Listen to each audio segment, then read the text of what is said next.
Hello mga Jai! For today's video, danapod mi sa 10,000 Roses Coffee and More, diri located at Dayas, Barangay Road, Cordova, Cebu. Medyo layo-layo gid ang biyahe kung gikan ka og Cebu City, so kami kay gikan pa mi sa Simalan, dire-diretso namin diri para sulit ang atong biyahe.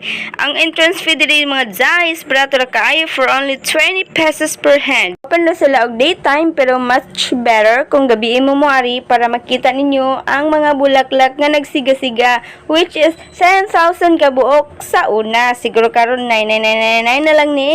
Basin gi-take out nag isa ni. Ubay-ubay pud ang mga turistang ni ari diri. Apil nami mga turistang hilaw, di ba? Nindot man go diri mag-date-date magabi mga Jai. Kaya good ambience, perfect for couple. Cheers! So, pwede kayo mo makarelax diri mga Jai. Kana sila unlan nga dako kaadyo mga Jai. Pwede mo kahigda-higda, makarelax. Din na po sila restaurant diri sa kilid mga Jai. Maka-order mo og mga foods, pang snacks ninyo, milk tea and everything. So, medyo pricey lang yun mga Jai. Pero it's okay. Na po yung restaurant dito sa unahan, which is Dalantaw.